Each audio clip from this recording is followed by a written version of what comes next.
Shyam kitchen तड़का की ओर से मेरे सभी दोस्तों को जय एकादशी की जय एकादशी करती हूँ।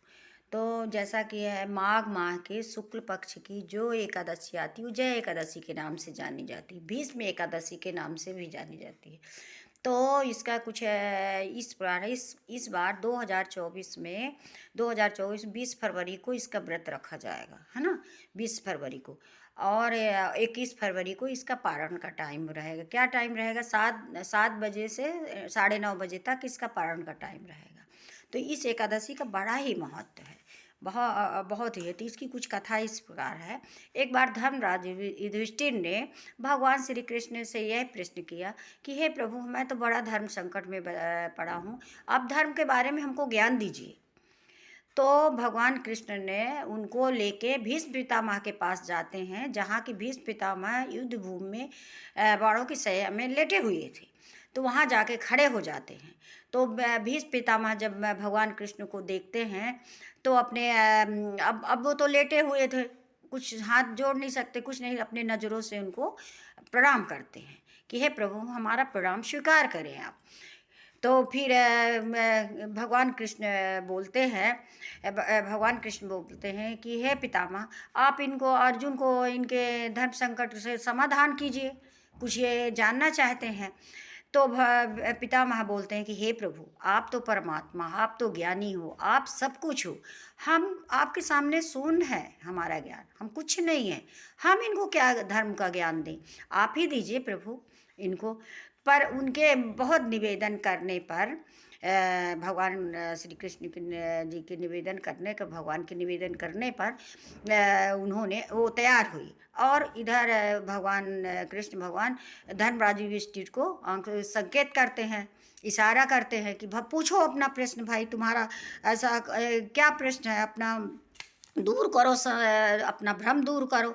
तो ये क्या है कि पहला प्रश्न उन्होंने ये किया कि ये सबसे बड़ा, सबसे महान देवता कौन है।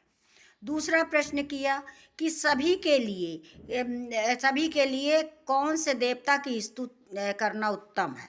तीसरा प्रश्न किया कि भगवान का, किस भगवान का गुणगान करना चाहिए।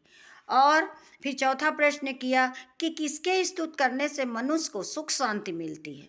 पांचवा प्रश्न किया कि आपकी राय में कौन सा धर्म है बड़ा है।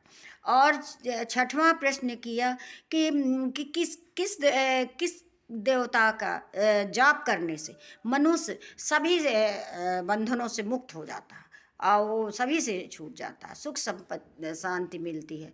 तो फिर भगवान भीष्म पितामह ने कहा कि हे युधिष्ठिर, सुनो, सबसे बड़ा देवता भगवान विष्णु भगवान है, ये जो खड़े हैं, है ना, जिनके रूप भगवान विष्णु, सभी से महान, इन्हीं देवता का सबसे बड़ा गुणगान करना चाहिए, इन्हीं की स्तुति करना चाहिए, इन्हीं का सब कुछ करना चाहिए।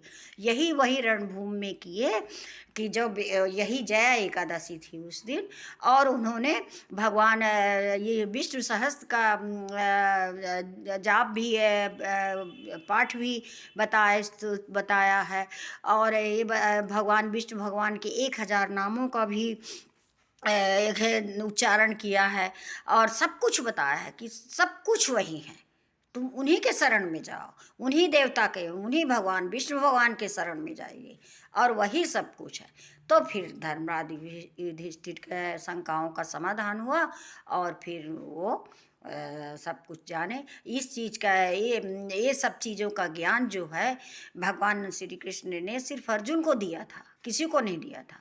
तो इसके बाद जो है भगवान कृष्ण ने सभी पांडवों को लेके गए हैं उनके पास, भीष्म पितामह के पास। भीष्म पितामह ने सबको ज्ञान दिया है, बताया है कि कौन है, क्या है। तो यही ये एकादशी का बड़ा महत्व है।